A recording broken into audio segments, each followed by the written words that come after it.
Queria convidar aqui a senadora Leila, que vai fazer o seu pronunciamento. A Leila, que, como bem colocou o senador Paulo Paim, é uma pessoa extremamente humana, sensível, dedicadíssima aqui nessa casa, atuante, e que veio trazer um bom debate, né? Veio trazer verdade para essa casa que está se aproximando cada vez mais, e acredito, senadora Leila, que é algo que nós não temos o direito de interromper, essa aproximação da população brasileira com essa casa, que talvez pela primeira vez, depois de muitas décadas, esteja novamente acreditando nos senadores para que seja feito o que é correto, para que seja tomadas as medidas justas aqui. Com a palavra, senadora Leila. Presidente, senador Paim, também é uma honra mesmo poder estar nessa casa, vivenciando a minha primeira legislatura ao lado de pessoas realmente comprometidas com a sociedade, com a democracia. E vivemos um cenário complicado, mas nós não estamos nos furtando, né, de enfrentar esse desafio, justamente porque fomos eleitos, né, principalmente o senador Girão sabe disso, principalmente porque nós fazemos parte de uma nova geração de políticos. Nós não estamos nos furtando dos debates e, acima de tudo, eu estou na rua. Eu sou uma senadora que eu estou na rua, eu estou no posto abastecendo, eu estou no supermercado como uma mulher, eu levo meu filho na escola e eu estou escutando as pessoas. Eu escuto muito a população aqui do Distrito Federal de Brasília e é essa população, é essa voz que me respalda aqui para minha atuação dentro dessa casa. Então, feliz de estar nessa sexta-feira, uma semana difícil, bem tumultuada para todos nós, mas enfim, essa casa está reagindo e eu fico muito feliz porque a população está reconhecendo esse trabalho de todos nós aqui, essa vontade de se comprometer e de dar respostas para a nossa população. Bom, eu vou começar meu discurso, senhor presidente, obrigada por esse momento, senador Paim, senadoras. Venho à tribuna do Senado nessa manhã para tratar de vários temas importantes. Não poderia deixar de comentar, primeiramente, a prisão do ex-presidente Michel Temer, que aconteceu ontem. Inicialmente, lamentamos que estejamos diante da prisão de um segundo ex-presidente e espero que o devido processo legal seja sempre seguido e assim a democracia será preservada e a justiça funcionará efetivamente para todos. O que nós queremos hoje que a justiça ela seja efetivamente para todos, todos.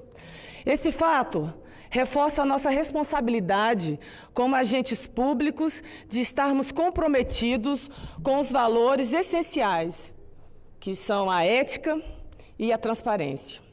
Mas, senhor presidente, senador Paim, lembrando ainda que estamos no mês das mulheres, quero abordar nesse pronunciamento um assunto que foi motivo de debates nesse plenário ao longo da semana. Refiro-me ao PL 1256 de 2019, que revoga o terceiro parágrafo do artigo 10 da Lei de número 9.504, de 30 de setembro de 1997, que prevê percentual de preenchimento mínimo de vagas para candidaturas de cada sexo, da autoria do senador Ângelo Coronel. O projeto em questão simplesmente pretende extinguir a cota mínima de 30% de candidaturas de mulheres a ser preenchida por cada partido ou coligação nas eleições proporcionais. Segundo o autor, a ideia é coibir a ocorrência de candidaturas laranjas de mulheres recentemente descobertas em escândalos envolvendo um partido político, que nós sabemos, cujas candidatas registravam seus nomes sem fazer campanha e repassavam o dinheiro recebido do fundo eleitoral para outras candidaturas. Evidentemente que se trata de uma prática inaceitável e criminosa, isso nós não temos dúvida, que deve ser inaceitável para homem e mulher. Sim, e por que vão penalizar as mulheres? Só queria entender, com todo respeito ao quem apresentou o projeto. É isso que eu venho levantar aqui, né? Criminosa e inaceitável, que deve ser combatida e os culpados punidos com todo rigor. Mas, senhor presidente, senador Paim, senadoras, com todo respeito às boas intenções do nobre colega, Como podemos pensar em solucionar um problema retirando um direito duramente conquistado pelas mulheres? Como nós podemos hoje, né, dar a justificativa de fazer a retirada dessa cota e punir as demais mulheres nesse sentido, né, que são uma conquista árdua e com toda certeza, como mulher, eu garanto a vocês que foi a maior conquista depois da conquista do direito a votarmos, em 1932. Certamente essa cota foi a maior vitória da mulher dentro da política brasileira. A cota de candidaturas femininas é uma ação afirmativa que ganhou força efetiva nas eleições a partir da consulta formulada por um grupo integrado de 14 senadoras e de deputadas federais acerca da aplicação dos recursos do fundo partidário nas candidaturas das mulheres. Na resposta à consulta, o TSE decidiu que os partidos deveriam destinar também pelo menos 30% dos recursos do financiamento eleitoral, 30%. As candidaturas das mulheres. Podemos dizer que as eleições de 2018, foram as primeiras eleições em que a participação feminina teve efetivamente competitividade. Isso para nós é claro, que a competitividade dentro da eleição, dentro do pleito, aconteceu realmente em 2018. E uma coisa é certa, em comparação com as eleições de 2014, a ocupação das cadeiras por mulheres na Câmara dos Deputados neste ano subiu 5 pontos percentuais. Subiu passando de 10% do total de eleitos para 15%. Um crescimento, de 50% da bancada feminina. Isso é um número bastante expressivo. Isso é resultado de muita luta. Ainda temos muito a fazer. Até porque a média mundial, e todos nós sabemos, de representatividade das mulheres em parlamentos é de 24%. E ainda somos a menor representação feminina dentre os países das Américas. Mas certamente não será com a extinção de cotas de candidatura que conseguiremos melhorar essa situação. Quando há países como a vizinha Argentina, que estão ampliando sua cota de vagas de mulheres no parlamento, passando de 30% para 50%, aqui no Brasil, há quem queira acabar com a nossa cota de 30%. Fico feliz que a senadora Simone Tebet tenha designado o senador Fabiano Contarato, relator do projeto na CCJ, e que ele já tenha apresentado um brilhante parecer pela rejeição da proposição. Espero que os demais membros da comissão possam se somar à luta das mulheres nessa casa e em todo o país, e aprovar o parecer do senador Contarato. O segundo tema, senhor presidente, que eu gostaria de abordar nessa manhã é muito especial. Na realidade, é o reconhecimento e a saudação pelo trabalho ontem pela Comissão de Assuntos Sociais, presidida pelo senador Romário, ao qual você também esteve presente, né, presidente? A quem felicito pela iniciativa de promover o Dia Internacional da Síndrome de Down, 21 de março, um belíssimo evento, ninguém fica para trás, no auditório Petrônio Portela, no Senado, aqui na nossa casa. A data tem como principal objetivo conscientizar a população sobre a inclusão e promover a discussão de alternativas para aumentar a visibilidade social das pessoas com síndrome de Down. No Brasil, existem aproximadamente 300 mil pessoas com síndrome de Down, segundo os dados do IBGE. A inclusão dessas pessoas na vida escolar e profissional aumenta a possibilidade de desenvolvimento, além de reforçar para a sociedade a necessidade de respeito às diferenças. Além das palestras e do debate e a participação de especialistas, o mais interessante do evento, e o senhor teve a oportunidade, foram as peças teatrais, a apresentação de danças, apresentações musicais e o evento paralelo, demonstrando a importância, né, dessa ação aqui dentro da casa, essa visibilidade e essa atuação do senador Romário. Gostaria, inclusive, de deixar aqui os meus parabéns a ele e a todos os envolvidos. O meu próximo assunto, senhor presidente, senhoras senadoras, senhores senadores, se refere à presença do ministro da Cidadania, Osmar Terra, na Comissão de Educação, Cultura e Esporte nessa semana. Primeiramente, eu gostaria de voltar a agradecer a atenção e a disponibilidade do ministro e toda a sua equipe de vir aqui ao Senado, falar com os membros da Casa e da Comissão e buscar responder a todas as nossas perguntas.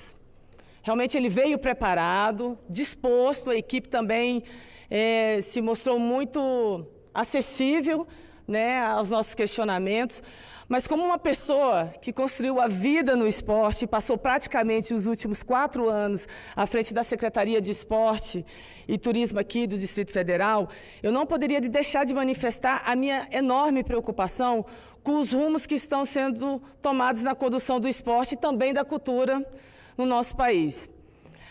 A vontade e as palavras do ministro me parecem muito corretas. Quero deixar bem claro aqui. Porém, até o momento, não temos visto consequências práticas, tanto na gestão do esporte, quanto na gestão da cultura. As coisas parecem desalinhadas. Essa semana, nós vimos nos meios de comunicação uma questão que me deixou muito preocupada, que é o relacionamento entre o ministro e a relação com o secretário Nacional de Esportes. A gente sabe que tem as questões políticas e todo mundo aqui acompanha muito hoje política.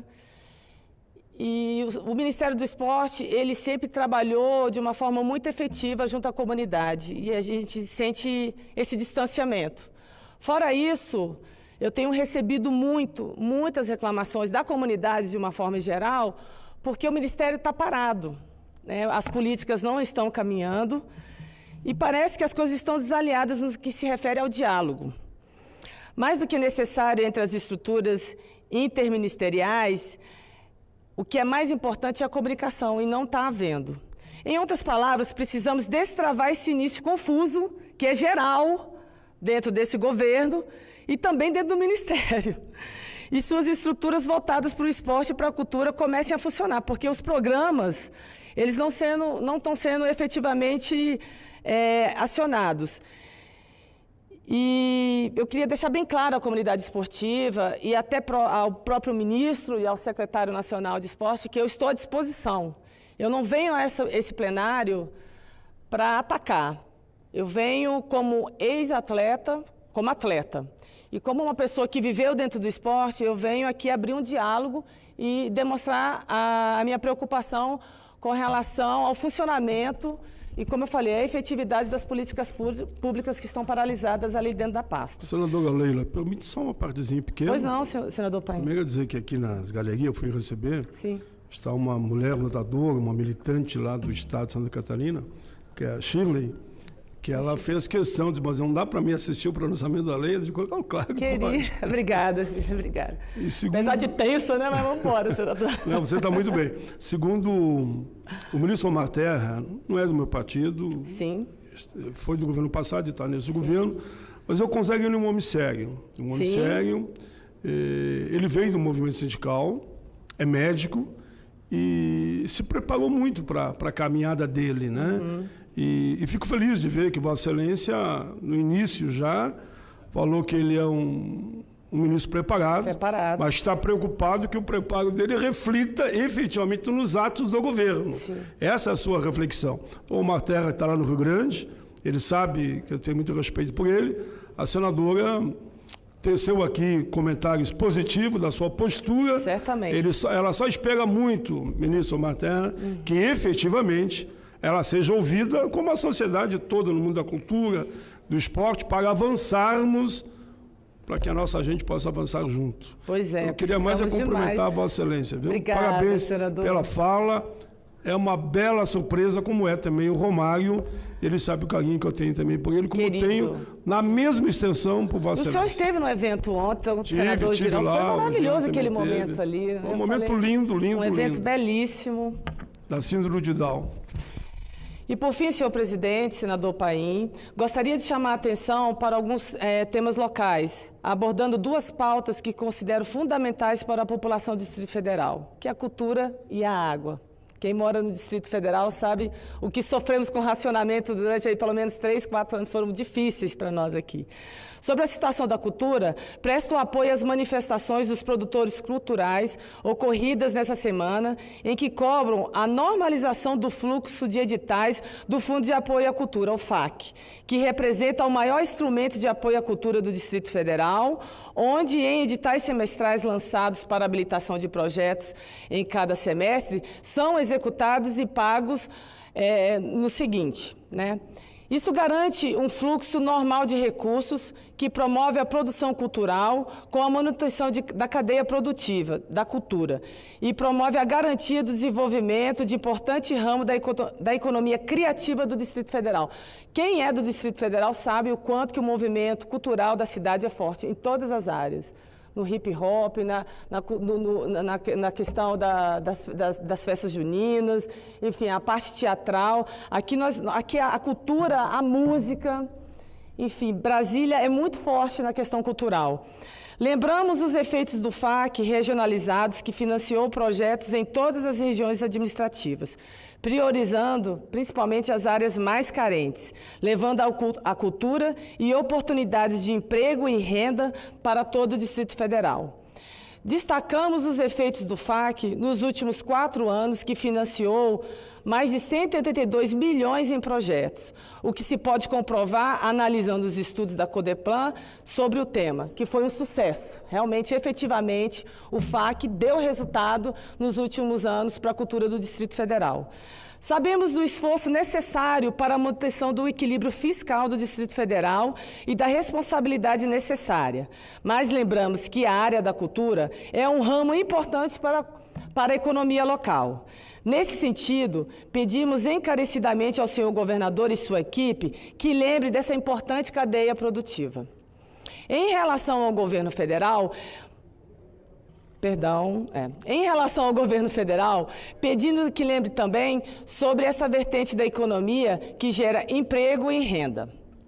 Nos colocamos à disposição para auxiliar a discussão sobre a questão da cultura e do financiamento aqui no Senado Federal. Quero deixar bem claro aqui ao governo local que todos nós senadores eleitos, né, aqui, que estão nessa casa pelo Distrito Federal, estamos à disposição do governo local para podermos discutir a questão da cultura, do fundo, para que a gente desenrole essa situação que está realmente impedindo que a cultura ande na cidade.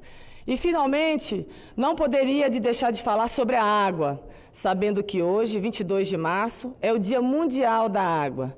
E mais ainda, por saber se tratar de um assunto que esteve tão presente no dia a dia dos brasileiros, dos brasilienses nos últimos anos. E o principal que tenho a dizer é que, finalmente, um governo adotou medidas concretas e responsáveis com relação à gestão da água no Distrito Federal. Evidentemente que tivemos que passar por um racionamento decorrente da irresponsabilidade de todos os governos anteriores. Mas a crise hídrica, graças a Deus, ela foi superada, com várias ações, ao qual quero ressaltar aqui. A retomada da captação de Corumbá 4, entregue com mais de 95% da parte competente ao Distrito Federal construídos, a construção da captação do Lago Paranoá, a interligação dos reservatórios e a ampliação das redes de captação e abastecimentos isoladas. O que permitiu, no final de 2018, estarmos com os reservatórios em condições confortáveis e com o fim do racionamento. Espero sinceramente que os novos governos tenham a mesma responsabilidade com um bem tão fundamental.